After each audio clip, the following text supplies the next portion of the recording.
الحمد لله رب العالمين والصلاة والسلام على سيدنا سيد الأنبياء والمرسلين وعلى آله وصحبه أجمعين. bir muridi ki Peygamber aleyhisselam şoni öz talimatına öz ummatına qatı tavşırıptır ki ummat şuna mubtala bolamasın. Ummat şeyle bir yağdaya düşanmasın, o neme Müslümanın ettiğin işi göd için olmasın. Ad için olmasın. Şöhret için olmasın. Köpten köp biz şu 24 saat yaşayışımın üstünde amel ettiğiz. Ettiğin amalımıza da Rabbimiz Allah Teala tarafından, Peygamberimizin tarafından şuna imza oluglu. Şu Huday Teala'nın söyleyen dadı, şu Peygamberin söyleyen dadı, %100 şunda sokak badi. Huday Teala'nın Peygamber şunu şeriat edip indiren dağıtları. Yani Peygamberin tavsiyen dağıtları ne mi? Şol Huday Teala'nın şol şeriat deyip indiren dağıtının hakkında, sokak deyip duran dağıtının hakkında Peygamberin tavsiyettir şonuna niyetiniz sahip olsun. Niyetiniz fakat kesbe sebap olsun. Niyetiniz fakat Allah Teala'nın razılığı olsun. Eğer niyetiniz kaçsa neme Huday Teala kabul etmeyeliğine gittir. Peygamberimiz de Allah Teala'nın kabul etmeyeliğine gittir. Sırahaten hadise geliyor. Men salla yurayi fakat eşreke. Her kim göd için namaz okuyda Huday Teala şirk getirir diye. Yani günah kebire. Namaz okuyuptu. Namaz okuyana halk namaz okuya didirecek oluyor. Uduğrak ruku et diye, uduğrak secde et diye, uduğrak sure koş ya halka görünecek oluyor. Şol adam Huday Teala şirk edipti. Yani o da namaz imandan sonra behterin amal.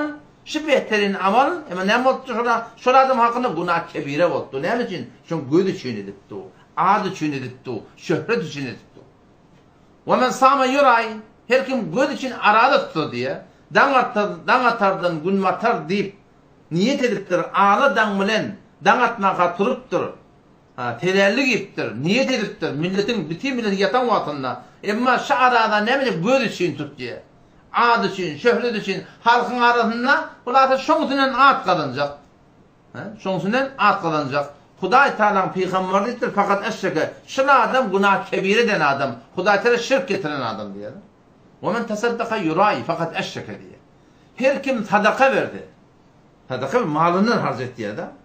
Malından harc etti ya. 10 tümenden, 20 tümenden, 1 milyondan, 10 milyondan, 5 milyondan harc etti ya. Ama şu harc etmekliğinde göd için. Makamın idinle, şöhretin idinle, halka öldürecek oluyor. Halkın yanına övülsün, peygamberler fakat eşreke. Hudayta şirk getirir diye. Yani günah kebire.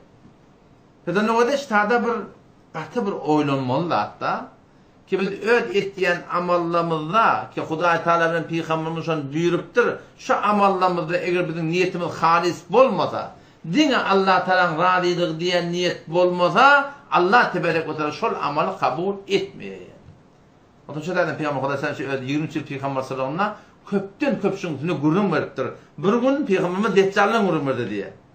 Deccal diyenler bir bela, bir adam yıkıvır, bir gen kudretler şuna verilecek köp adamlar da gumrah edecek şu.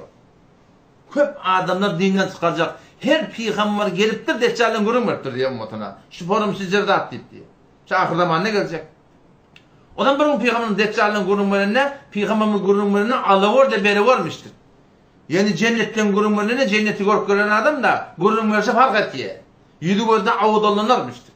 Cehennemden gurun verenine şon odun görüp gören adam da gözlerini kılarıp, yanaklarını kılarıp rengi odu olurdu diye da. Cennet cehennemden gurun verenine. Odan bir gün peygamberimiz Deccal'ın gurun veriptir. Şeyde bir gurun veriptir peygamberimiz. Sahabalar diye biz şeyde bir korktuk diye. Gidip diye bağlan arasını ödedik diye. Şu gece ne dedik diye. Peygamberimiz deyiptir aleyhissalatü vesselam. Eğer şu at yata ene hacicuhu mene yedim şona tarap yöne deydi diye Deccal'ın ne beter harap kınındırakla atma. Deccal'ın ne beter benim ummatımın imanı dargatacak, amalını dargatacak, sokağını dargatacak, ahlakını dargatacak, camahını dargatacak, diyanatını dargatacak. Ne yapıyorsunuz bunlar? Deccal'ın ne beter yak ne emma diyen ne? Öyle deyiptir da. Deccal'ın ne beter yak? Onun riya deydi diye. göz için edilen iş, şöhret için edilen iş, magam için edilen iş, mensep için edilen iş, şecere bir tereke olandan Peygamber'in köpten köp tapşırıktır yani. O zaman bir ma'ruf hadis var ahi. O ma'ruf hadis var erti kıyamet günü avval baştan 3 cemaattan 3 nefer dikili hadiste. Mevlana Zekeriya rahmetullahi aleyh dinle 3 neferde 3 cemaat şöyle deyiptir da. Avval baştan 3 cemaattan Hudaý Taala hesap kitap alacak. Adam atadan ta ahir noktaya kıyamet milyarça adamlar hemme cemil gördün çıkıp da valahim şu meydanı mahşerdeki Suriye'de şu taada bolacak. Şu tak baramızda hemme adamdan meydan mahşer kılıp da henüz kitap başlamadan önce terörler kurulmadan önce hiç bir bulmadan önce başta 3 cemaattan hesap kitap alacak diye. Bir tohur, bir avukatlar şehitler, zanı verdirler Allah'ın yolunu. Kariler, Kur'an okuyupturlar, öğretipturlar. Ulamalar değiller. Orada ne sahiler. Hudaý tebarek ve teala şu taada, şunun her gayetine cüdegane veren nimetlerini açacak diyor. Şeyittim, hava, sana baylık verdim, sana batırcılık verdim, sana alım verdim. Siz ne emettiniz? Onunla açacaklar, ya Rabbi Allah. Ola ben zanım verdim diye açacak şehit. Sen onu öldürürüm diye açacak da. Sen onu ben öldürürüm diye açacak. Ol ben, ya Allah, Kur'an öğrettim, alım öğrettim, bilme öğrettim diye açacak. Ol ya Allah, sahavet ettim, bak, haytı var, hayriye basa verdim diye açacak. Allah tarafından ne mi cevap gelirse kabul ediyor? Diyilecek diye kesin yalan ağlayanı diye edecek diye soruyor. Sen şehit gittin meydanına sana dünyada şehit dediler. Sen batır dedirecek olup gittin onu sana dünyada dediler. Sen kari dedirecek olun, alim dedirecek olun, dilevar dedirecek olun, Tavsukan raniyeti dedirecek olun onu dediler. Ve senem sahi dedirecek olun onu dediler. Üçüncü günle 3 cemaatle yekan sonra düngdörlüp cehenneme akılacak oldu. Behterin amalla ne mi yok? Niyet doğru de. On Türkmen burada basa niyetin doğru olsun diye ara. Niyetin doğru olsun diye şey. Amalın doğru olmalı. Şu amal doğru amalla niyetin doğru olmalı. Eğer amalın doğru olmanla niyet doğrulanın ki peydası yok. O zaman bir adam günah edip doğuda. Şu bizim aramızda var da mehrem kaçışı var ya yüreğin doğru olsun diye. Şeriatı ters yere var ya yüreğin doğru olsun diye. Yine bir günah et diye yüreğin doğru olsun diye yok. Yüreğin doğru olsun diyenleri şeriatın öz buyurun dadı. Şu okumak okuyan namazda, arada da, hacıda, sadakada, Kur'an öğretmeklikte, alma öğretmekliklerde şıraatlardaki şeriatın buyuruptura, şıraatlarda yürek doğru olmalı yani niyetin halis olmalı. Adam yani bir olakam bir muhim mesele bolandan fakat Peygamberimizin aydanına Hudaý Tala'nın pak kelamında da şunu açıklap aydı. Yani 10. ayet Sure-i Kehf'den okuyun. Ahirki ayet Sure-i Kehf'tendir.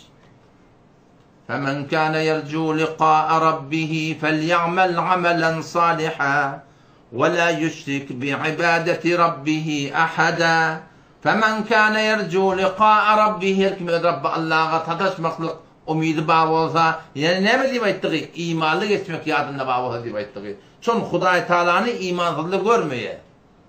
Hudaý Tala'nı görmeli olsak Allah Celle Celaluhu mulakat etmeli olsak şol zatı ki hemme odalı şon ki şon tadaşmak şon cemalını görmeli olsak ne mi gerek? İman gerek yani. İman olmasa olmuyor. فَمَنْ كَانَ يَرْجُوا لِقَاءَ رَبِّهِ Kim Rabb Allah'ın umidi bağlı olsa, umid ettiyen olsa ki şu Allah'a iman tadaşmaklığı hava ne metin? فَلْيَعْمَلْ عَمَلًا صَالِحًا Rabbim Allah Teala diye şu şeriat tevra amel etsin, ameli salih etsin, namaz okuysun, arada tutsun, zikretsin, telavet etsin, cihad etsin, tebliğ etsin, haydi bir hayır etsin hava. Ondan sonra وَلَا يُشْرِكْ بِعِبَادَةِ رَبِّهِ أَحَدًا Rabbi Allah'ın ibadetine hiç kim şerik getirmedin diyor.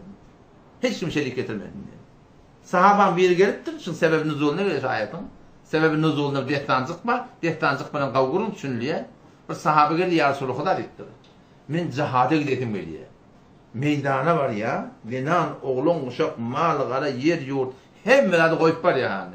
Ya Resulullah men cihada gidetim geliyor. Yönü men batırçılığını da kökledim geliyor dedi ya da. Edermençiliğini de kökledim geliyor. Ya Resulullah men hakkında ne mi diyen diyene, Peygamber kepleme yaptır, şu ayet iniye. فَمَنْ كَانَ يَرْجُوا لِقَاءَ رَبِّهِ Her kim şu dünyadan imanlı gitmeklik umidi var olsa فَلْيَعْمَلْ عَمَلًا صَالِحًا şeriata göre amel etsin, cihada gittiğimi, arada tuttuğumi, وَلَا يُشْرِكْ بِعِبَادَةِ رَبِّهِ أَحَدًا Rabbinin Allah'ın ibadetinde hiç kim şerik getirmesin. Yani din Allah dik meydana getirin deyiptir. Din Allah dik namaz okudun. Din Allah dik sadaka verdin deyiptir. Yoksa ne edecek Huday Teala? Amalın kullen batıl, soğuk olamanla asıl bolacak der diye.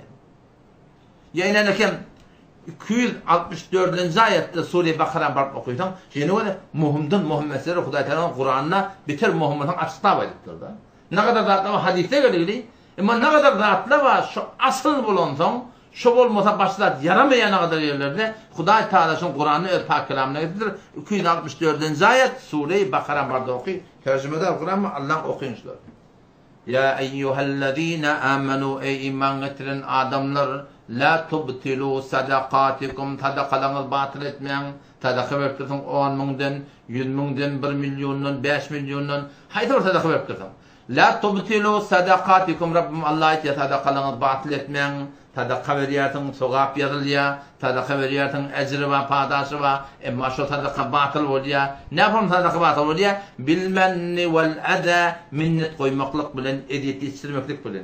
Sadaka vertirsin gariba. Haydi bir gerekli öteme edip durun. Sonra minnet koyup dursun sonra. Sonra şu idinden gurrun edip, şunu anzılıp dursun. Allah Teala ne diye? Şu diye sadakan kulen batıl etiyor. Sogap olmayacağını deyip dur. O zaman irinne kayıtlayan gurrun şu an şiddete ekliyor. Şırriyan gurrun. Kellezî yunfiqu mâlehu ri'â'en nâs. Ol bir adam yalak sadakan batıl etme. Ol bir adam yalak öz sogabın batıl etme. Yunfiqu mâlehu malın harc ettiye ri'â'en nâs. Adamları koyuk edecek bolup. Adamları koyuk edecek bolup adam bir adam harc etse Allah Teala şon yalak sadakanın batıl etme. O zaman şol adam hakkında noktada ne mi diyecek oluyor? كالذي ينفق ماله رئاء الناس ولا يؤمن بالله واليوم الآخر Göz için harc etyen, göz için ekil çektiryen, göz için harc etyen, göz için hazar etyen, göz için yeni bir amal etyen, göz için hayır bir iş etyen, kellezî ne mi diyor? La yu'minu billahi vel yevmil ahir. Hudaýyň kıyamete imanı yok deyipdir. Şimdi biliyor musun?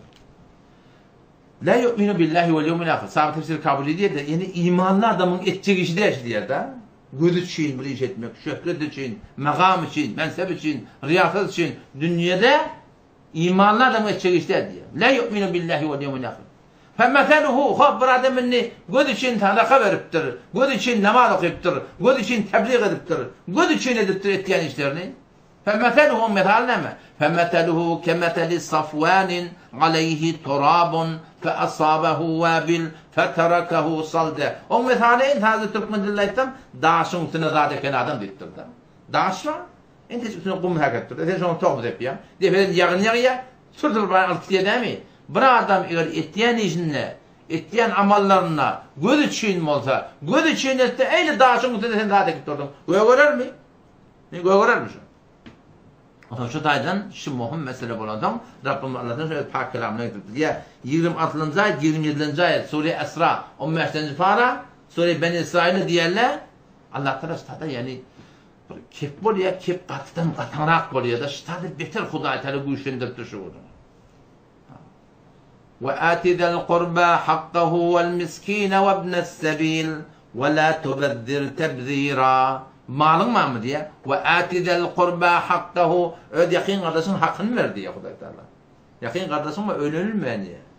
Yakın kardeşin mi öy talılmayan diye. Yakın kardeşin mi külleri yok. Yakın imzayan mı kardeşin mi harcı yok, borcu yok, miridi var, yetirmeyen diye. Ve atizel qurba hakkahu vel miskine ve ibnes sebil. Musafir volt malın israya. Ya şonumuz başa garip oluyor. Şonlara ver. Ve la tubeddir tebzira. İsraf etme diye malını. Malın bir huda harc etme. Malın böyle şeyler şaşırma deyip durur. Şaşırdan ne oluyor? Şeriatın aytyan yerine malın harc etmeyen ne oluyor? İnnel mubeddirine kanu ihvaneşşeyatin. Şöyle tebzir et diyenler, israf et diyenler, malın şeriatın terini harc et diyenler, onlar şeytanın doğulları deyip durur. Tebzir deyip durdu. Tebzir ve israfın bir farkı var. Tebzir diyorlar ne bileyim tefsir öyle ne bileyim şey. Tesirul Qari şerh Sahih Buhari. Farsi öyle Mevlana Muhaddis Nurhak Dehlevi rahmetullahi aleyh yazdır. Ne mi diye? Tebzir ve israfın farkı var diye de. Zaten Kur'an'da وَلَا تُسْرِفُوا اِنَّهُ لَا يُحِبُّ الْمُسْرِفِينَ diyor. İsraf etmek, Allah israf diye kavurmuyor. İsraf etmek de haram. İsraf, haydi bir yerden malın israf ettiğin, zahit almada, maşin almada, motor almada, elmaş giymede, öyüne odallamada, düşek yalmada, haydi bir yerde gereğinden etrafı harc ettin, Huda israf diyor. وَلَا تُسْرِفُوا اِنَّهُ لَا يُحِبُّ الْمُسْرِفِينَ. Haramlığında hiçbir şey yok yani. Malında israf etmek. Dehet kılan 3 yumurla 4 diyor. İsraf oluyor. Şeriat 3 veriptir, 4 diyor aslında. İsraf oluyor. Haydi bir şeriatta israfı da haram. Ama israfın gönlü burada var. Şu bizim aramızda var. O ne mi? Tebzir diye. Tebzir ne mi Huda Teala? Tebzir ettiğine ne mi dedi? İnnel mubeddirine kânû ihvâneşşeyâtin. Tebzir ettiğine. Huda Teala otadı. İsrafın hakkında ne mi dedi? İnnehu la yuhibbul musrifin. Allah israf ettiğine kavurmuyor dedi de. Ama tebzirin hakkında ne mi diye? İnnel mubeddirine kânû ihvâneşşeyâtin. Tebzir ettiğinler hep şeytanın doğunculuğu ettir. Şeytanla iblis. Bu da ne? Doğun. Doğun oğlu ne de? Doğun ettir. Tebzir diyenler ne mi? Şeriatın adı bilen, şeriatın tertine harz ediliyor diyor.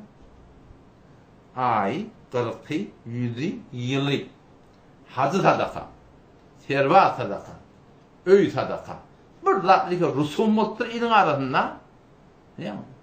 Şıratlar doğruca tebzir. Şeriatın adı bilen ne? O ekerduğunu harc etmekte bir tebzir diyenleri. Cağı harc etmekte, kıcağı harc etmekte, dutarı harc etmekte, gitarı harc etmekte, arakhori harc etmekte, haram tırık paylamakta. Yeni burada etmekte yok. Şeriatın adı bilen ayı, 40, 100, yılı, zahit sadaka. Hacı sadaka, serva sadaka, yeni burada sadaka, bulamak bir. Şeriatın adı bilen şeriatta bir tertip var, öyle sadaka vermeli diyen kurun yok. Şükrane vermeli diyen kurun yok. Şon tertine gelip de var, öyle şeriatın adı bilen Hazreti Allah ne mi diye? İnnel mubeddirine kânû ihvâneşşeyâtin. Şeytanın doğullusu deyip. Şon ne mi deyip? Allah Resulü'nün adını tutup, doğru şeriatın tertine var ya. Onun şutaydan qati sıratlara haberdar olmak gerek. 266. ayette bardan okuyun Sure-i Bakara'dan. Rabbim Allah Teala misal oluyor. Eyeveddu ahadukum en tekune lehu cennetun min nekhilin ve a'nab. Ayetin bildiğin kavurayan mı diye? Ketin bağrınız olsun diye. Ne kadar şey riyan mesali. Göz için edilenlerin mesali. Şöhret için. Halka at taktırmayacak olup. Halka dil yetirtmeyecek olup. Halktan kim almayacak olup. Halkın kefinden açıp edilen için misal şey. Sen soğuk antama, akıllı işe, bırakın 100 akın. Emin, mümin ne diyorsun? Huda Teala misal verdir. Kabul ediyorsun. Eyeveddu ahadukum ayetin birinin kabul yaratın mı? En tekune lehu cenne. Şunu ne yapsın? Bağı olun diyor. Bağ ne mi? Min nekhili ve a'nab. Hurma bağı, engur bağı. Hedavette 10 hektar yerin var. Daşına hurma bağı ilattırlar. Redif hurma ilattırlar. Buna da engur da çalıştırtırlar. Fakat 2 tane bağ mı? Yok. وَلَهُ ف۪يهَا مِنْ كُلِّ الثَّمَرَاتِ. Şu 10 hektarda Huda Teala hem meyvelerden var diye de. Şeftali, yeni burada, ermididir, bilmem var, hoğududur, inciridir, tutudur, portakaldır. Min kulli semerat diyor. Her bir meyveden var. Yönü var çöllek yeten bağda dedikti. Çöllek yeten bağda de. Tecri min tahtihel enhar. O 10 hektarın bağlarının aşağıdan kule su akıp var ya şakıtıklar. Su olmak gerek ya. Yani yılı 10 kay su akıp var ya. İyeti ne yaparım? İyeti çıparım diye Huda Teala tecri min tahtihel enhar. O tam öyle diye gariptir diye iyeti. Ve lehu zurriyetun duafa. Ödünün de diye ancak öyle sağatı var diye. 70 yaş 60 laptı onunla. Ancak öyle sağatı da var. Yığmanın yağdaydı yok. Bağ yok. Sermayesi 10 hektar. Avudan bağ. Hurmalı, engurlu, şeftali, hem merat. Aşağına tuvakıp halan yuvansın bağ. فَأَصَابَهَا اِعْصَارٌ ف۪يهِ نَارٌ فَاحْتَرِقَتْ diye Huda Teala. Verdinle Huda Teala birden ot geldi. Şu 10 hektar kap kavurga tutu var yakıp koyuverdi. Ne acaba olur? Hem zat nabut boluyor değil mi? Göz için edilenlerden da metal Hudaý talaşy diýip.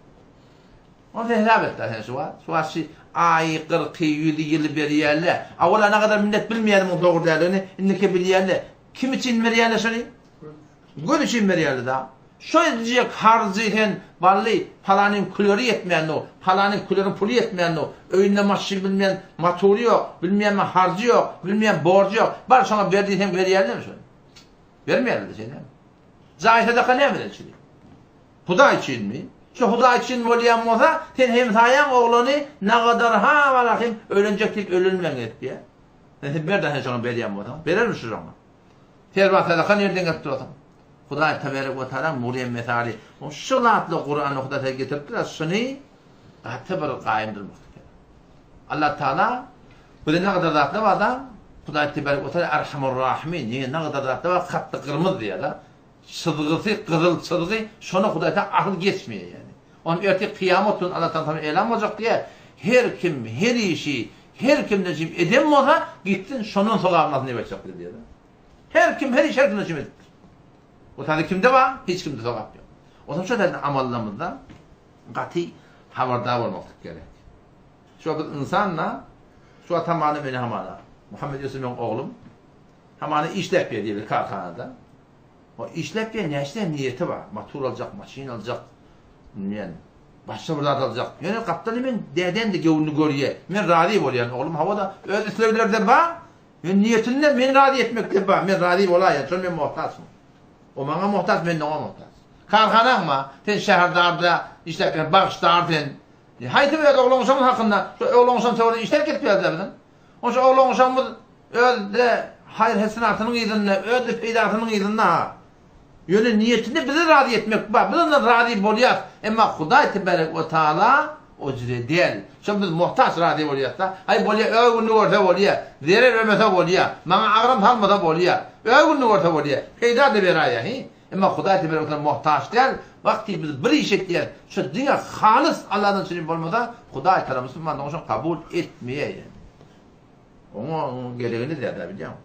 Kaçık zat Hudaý teala gerek der. O zaman sen niyetin halisa Allah deyip etsen, sonra at gelte gelsin, makam gelte gelsin, mensep gelte gelsin, şöhret gelte gelsin, haydi burada gelte gelsin. Ama niyetin bu da halis Allah Teala'nın radiliği olmak gerek.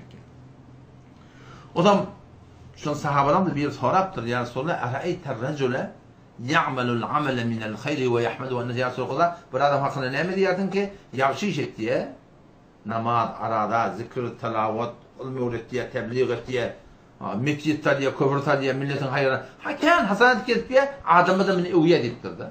Edene Hudaý için ettiye, adamı ne uya. Şuna hakkında ya Resulullah ne mi diyen diyene, Peygamber ne mi de tilke acilu boşrel mu'min, kıyametten önce şu muhlis adamın boşluğu diptir. Bunun ayıp yok. Biz Hudaý için de değiliz. Hudaý teala kaptanı ne mi versin? Ama niyetim ne mi? Şuna halis olmaklık gerek yani. O bir dakika bak, kağıtta bir iş edecek koyanda, o zaman riya olamadan ne terk etmek de doğru değil. Sen ne mi? Niyetinden haber yok mu? Sen niyetinden haber almaya Hudaý için et yani. Gavzı ne mi biliyorsun? Gavzı her amalın başından, ortasından, sonuna niyetin halislamaklık gerek. Niyet halis olmasa Hudaý teala kabul etmiyor Müslümanlar oldu. Önce bir padişah varmıştık diye. Padişah Nurettin, galiben Nurettin Zengi rahmetullahi aleyh, Türkmen padişahından biri. Melek Nurettin Zengi rahmetullahi aleyh. Tarihte bir gelin destan mı? Ahlakın hakkında. Melek Nurettin, şun Ummet İslam'a hizmet eden adam, ömrünün bir haddine baranına, men Hudaý için bir mescid kalacak dedi. Şeri bir uluqa mescid kalacak. Hemme adı zahir ne olsun? Neten Haşimiye'nin payitahtımda bütün Müslümançılıkta da inki uluqa mescid şov olsun. O son men adam tutsun, men bir şöhretli olayım, men bir şöhretin esi olayım, adamla men qavlıqpan yatladın deyip bir qav mescid talmaqla niyet etdi. O diyor sağırıya, ne mi? Onun şerir mescid talmaq. Bolya, mesalehin falan yerden getirin.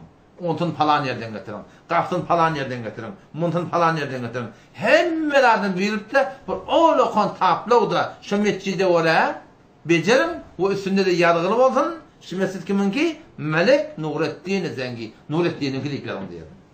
Boluyor. Şunu mescid salmandırıyor. O lokam mescid neçek darın içinde qavdan qavi, avudan qav mihrab hemme da aynı yalağa edip çıkarıyorlar. Bir zımğın innemin iftitahiyeti şoğun sonunda zımğa namaz okuymalar oluyorlar. Bollu taplodu yapsam yallah. Gece yankı diş oluyor. Diş oluyor, ferişteler geliyor. Ferişteler gelip yan taplodu ki şu padişahın aliyadığını bunu götürüyorlar. Başka bir dinanan adını yazıyorlar. Şimdi mescid Melek Nurettin'inki de, Padişah Nurettin'inki de, şimdi mescid falan dinanan kılıp yazılıyor. Şeyle adı okuyacak oluyor, okuyup birine hop durup duruyor. Vay, gengatta da milyar, o burada bir şey ettir ha. Men şu mescidde hiç kim malın o şaka edittir diyor. Men dini öz malından harc edecek, halacak malından harc etti o. Hiç kimde koşacak şu diş görünü hop durup duruyor. Ya Allah bu ne mi? Ferişteli göktürü men adım ayırıp başka bir heleğin adı. Ad kiminki hayt heleği bildi dedi. O hem ertasam yeni yat diye yeni şu dişi görüyor. Yeni hop duruyor. Yeni şu adı okuyup bilene. Şu ad diyorlar. Şu adı okuyup bilene. Bir denanan adı diyorlar. Ertasam yeni yat diye yeni şu dişi görüyor. Hop duruyor. Ya Allah ne olduk ha? Men mescidim Huda için tanrım. Ne ma karşıda Huda tanrım men adım ayırıp ferişteli muhtemelen başka bir denanan adı. Denanan adı okuyup birine. O diş yoruyorlara getiriyorlar adam. Getirin şu diş yoruyorları. Diş yoruyorlar geliyorlar adam. Ne mi diyordum? Tavdan olsun getiriyorlar. Ne mi diyordum? Onu görülün dişler bittir. Biz bilecek ya. Bunun ne mi öyle? Şeylem hava. Yeni ne çok geçiyor. Ne için onun olaylak geliyor. Şu padişah çağırın bunu var. Elim Müslümansı çağırttır. Padişah mescidi becerili gelinini. Teoretik padişahı çağırıldı. Teoretten de padişahı çağırttır. Adam şondan ne ya? Yerliler şon berekiller. Zımağının önce bir yankı yeni diş var ya. Diş ne? Yankı adı okuyup biliptir diye ha. Herki denana kim? Şimdi nesil Ummul Hayr yadırıldı ya. Ummul Hayr diyen denana. Hop durdu diye adam. Veliyin sağına gel verik ne mi? Git gördü Ummul Hayr diyen denana kim var? On buraya git geldi yurda gelmeyene. At beyce bir at tafip olmak lazım. Her dedik var yani Ummul Hayr. Ahir bir qarızı denana tatlı diye. Denana qarızı denana ne denana ne oğlan uşak var ne adam mahissat yok bunda. Dingece öyle qarızı kemper denana öyle peynir satıyam onlar. Peynir satıyam onlar. O hem getirdi diye. O dedi geliyor kahvenin kakasına pasana hemen. Tapmanın taptı. Getir şunu getirip durdu. Getiriyor denananı sen ne ettin diye ama. Sen ne ettin ki ben mescidmişelik bozuk koyayım diye. Hem ben mescidin hakkında ne ettim? Ne peynir sat gelip durdu. Hem mescidin bu ne neymişim olacak diye. Yoksa sen burada edin mi bana sen deyip durdu. Men diyişiyordum keferişçele men adım ayırıp sen adın yarıyarlar. Sen ben mescidin hakkında ne ettin? Men edin işim yok. Her yöne burada bad et diye ne var şuna et deyip durdu. Men stadan her gün geçen ettir hem mescidin yanından. Ondan burun geçerler deyiptir. Şu tadı eşekle dangırlı ya mescidin malatını anır vertin getiriyen eşekler olmalılar. Şu eşekte dangırlı, şu eşek bir dangırlı, o eşek şeye boynunu udadıp atada suduramın eşek var ya mamani boyun soğu yetmeyen hayakı. O meşet Suudiye Allah razı olsun hayvan horlaptı deyip diye getirip de eşeğini evine koydum diye. Ben şuna ettim diye. Şeylem hava, bolu sen gidiverdik durum. O padişahına müminmişti. Burada düşünecek buraya, şu değişimden Kuday tamam burada düşündürecek buraya diye daha. Ahir düşünüyor, ayağını çağırıyor, ne mi diye. Şu denana, ihlas bilen, Kuday için bir eşeğe suvarttır, min şu bir milyardı da mescid becerttir, şu Kuday Teala kabul etmeyaptır, şu karnı heleyin, şu eşeğe suvarttır. Teri o eşeğe de var, eşeğe suvarttır. Mescidden şimdi pekiden adı yok ha. Şu berin eşeğe suvi, şu men gitti mescidden Kavrak Kuday Teala'na kabul otur dedi. Ne etmeli? Men adım ayrım, şu denanam adını yazdı dedi. Onun için mesela Ummul Hayr daklı diyor. Şimdi biliyor musun o da? Bir tane eşeğe suvar, bir tane pişiğe suvar, mişiğe suvar. Haydi bir işe, Huda için bolsa Allah Tebarek ve Teala şunu kabul etti. Şu tuğratın ne hakikat biliyor. Şimdi bana dedi, öyle kuzumda yani ne şart, yani buradan hazırlamadı gittin. Hazırlamını gitti. Bizim şu an hazırlamını gitmekliğinden ne kadar fesat görüldü. Nena oğlan şu kaçışıqlı, gelin de var ya, qeyit de var ya. Uçağına mindirmek olsa, qeyik çiğik, ızda çuğ. Ekil alışıp, yeni bir dağlı içip, başa gaylık. Ne kadar ulukan bu ne kaçıqdım ya. Öyle haza var ya. Qadının ne kadar mümkünatı ki, benam hazı. Avvela şu hazı adım öyle bir hatar. Son Peygamber'in hazrettir, 4 çariyar hazrettir, 4 imam hazrettir. Şundan hiç kaytına Hazreti Resulullah, Hazreti Muhammed, Hazreti Ebu Bekir, Hazreti Ömer diyen adı yok. Şu adamın amalını hatta hatırlık koyacak hatta. Hacı değilmese kıyın oraya ayarla var. Hacı değilmeyenle karşın çıkı ayarla var. Hacı değilmeyenle yüreğini ökül ayarlar var. Sen kim için hacı ettin? Huda için neden bu adam? Hacı değilin ne mi, değilmeyen ne mi? Şu hacı değilmekliği ayırmaklık gerekiyor. Ama bana adım da ben falan hacı. Falan nedir de ben? Şu ön kadım ben. Hacı adı ayırmaklık. Hacı dayı da, hacı ballı, hacı falan. Şöyle adamın amalını riya karşıyla kıllet yanda. Amalını batıl etmekle uğruna düşeyanda. Bundan sonra gitmeli olanlar. Ne kadar harc ettiğinde, borç ettiğinde. Bir hut harçlı da. Milyar sana harç var ya. Göz için ne tuttu ola? Mağam için, şöhret için. Şolun hayti bir yerine barsan. Vicdanın onu kızavet etler. Vicdanın galiba koy. İşte hastalık evvel yerden hakkında. Sen şu an hayti bir yerine barsan şeyle kardeş falan oğlun ölünecek böyle yetirilmeyen yok. Falanın külörü yok. Falanın kurvallığı yok. Falanı yok. Gel sen şunu Huda için bir sana diye de edermiş ola. Müngden biri göre ederdi şunu. Ne için ondan? Huda içinmiş o. O zaman bunun yola şeylerine mekcide var ya Allah. Adan çekmeli. Kitapta yok da. Haza edecek, mescide var mı? Adan çekmeli. O arada benzerde var bir mescitte helili düşkektir diyor adam. Ama imam da gözünü döneyin imamlardan helileri mescide tartışıda bir gidip üyan diye ayıtyan. Ağam, adam ağlaman da hatta biliyor. Şıfırın bir diyanata ters tatla menam hazır ol. On beylek var yani, haza var yani. Vah, la ilahe illallah düşünmedik Müslümanlar. Şu lebbeyki gelen lebbeyk diye ama lebbeyk Allahümme lebbeyk. Lebbeyk mana ne mi? Ya Allah sen ne mi demin teyyar dedin da beylek baranını selfie alıp, ekir alıp, ayarlı kollamız, rahatlamız, avadan yüzünü koyup, rahat edip, o fezai mezarcıyı da yayırıp. Vallahi on haramdır. Vallahi on haramdır. Ekir çekmekten öğden üstünde gurrun var. Bu din diyanatan için bir filmlerde icazı vektörler.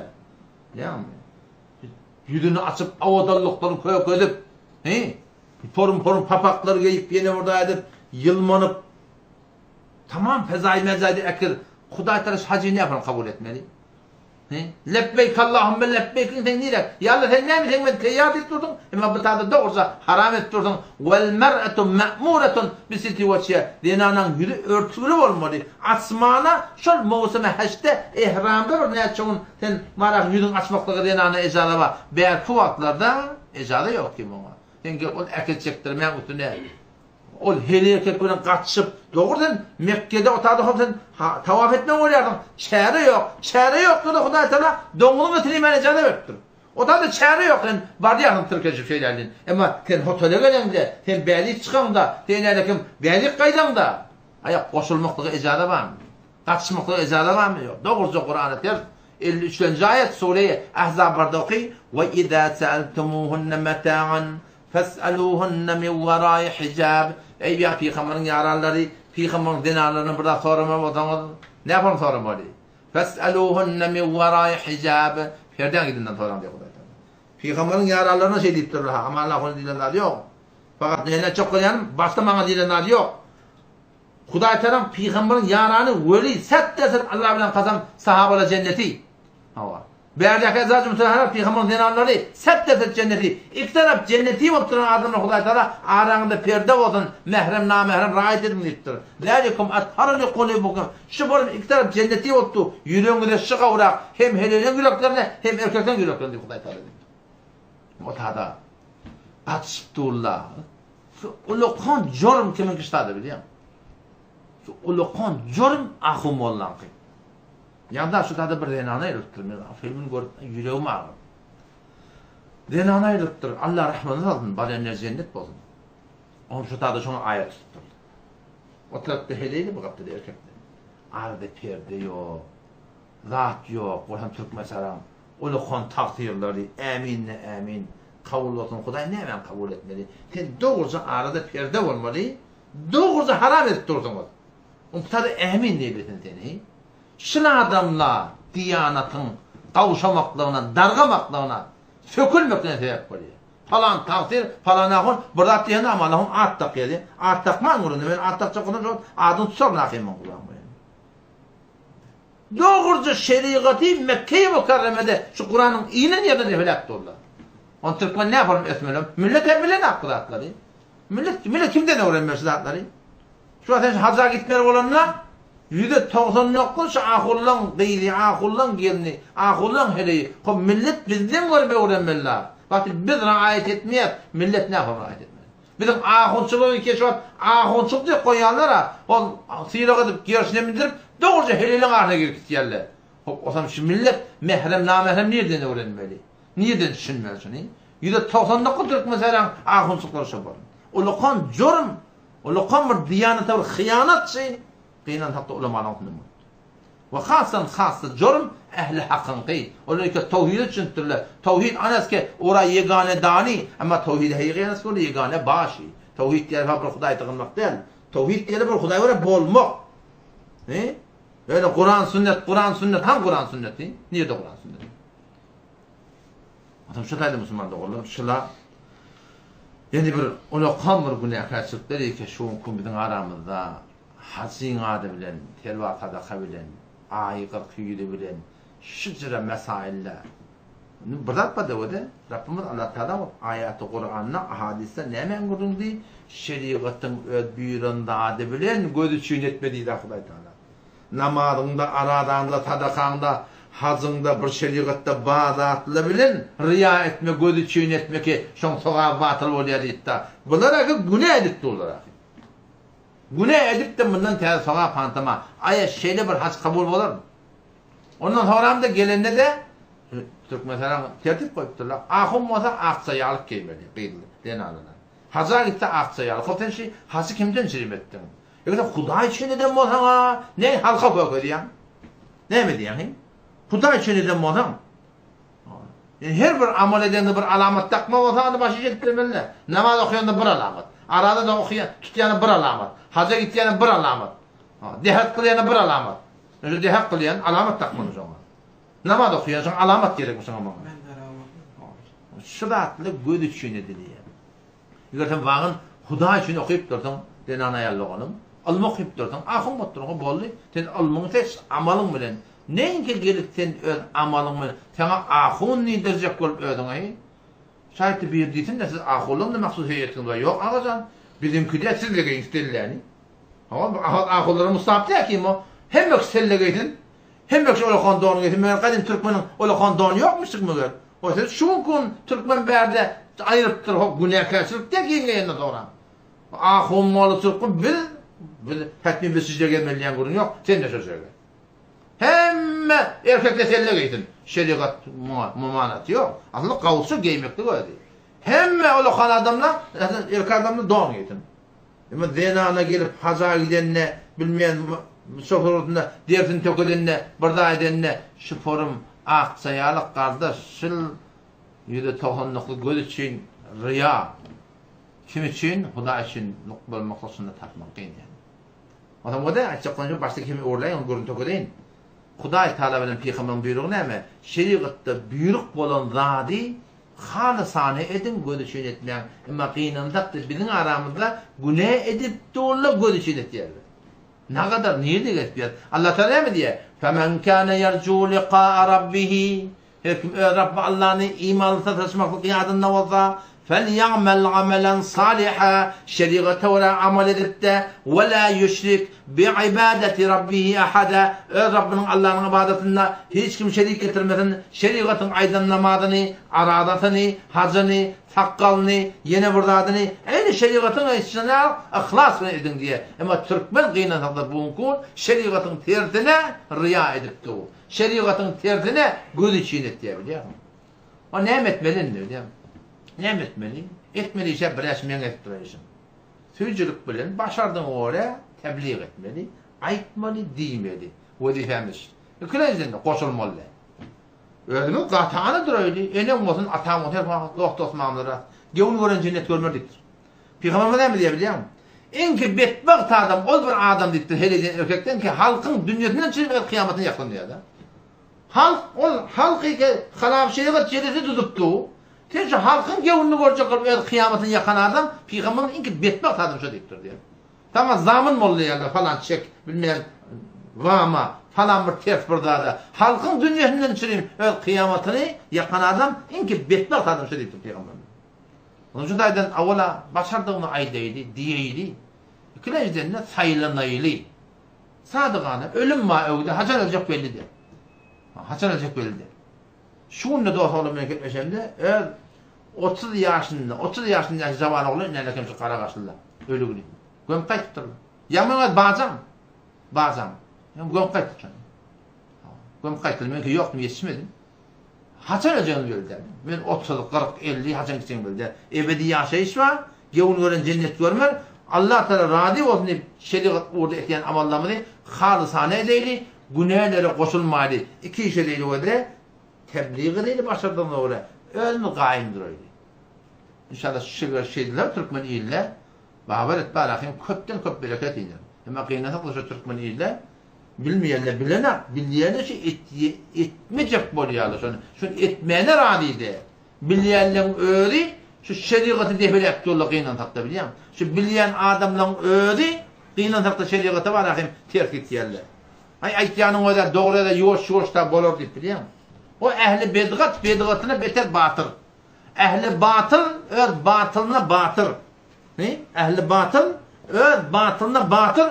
Ehli hak, Kur'an, Peygamber, şeriat, kitap, hemen belirleyecek ona. Şu şeriatın belirleyecek oturan yerine sadakıyla da onun bunun gevurunu görmektik var. İnşallah eğer şu iki iş ettik, ilmiden gelen şodan, ilmiden gelen şu. Ha ki Beni İsrail'le ol, ashab-ı mahi var ya, bir deryan kenarında bir kavmi yaşayamıştık da. O zaman Huday Teala sonra şemmeun bağ tutmalı dedik. Şemmeun bağ tutmalı dedik. Berku'yla balıklığın hazın kenara gelip soğuşup duran olmalı. Şemmeun manakın şu dağda var. Başla, yanlıştım. Berku'yla dağ tavlana şemmeun manakın cığıldı mığıldı. Bunu yol oynaptırlar. Yol oynap tutmalı, hava tutmalı oluyor.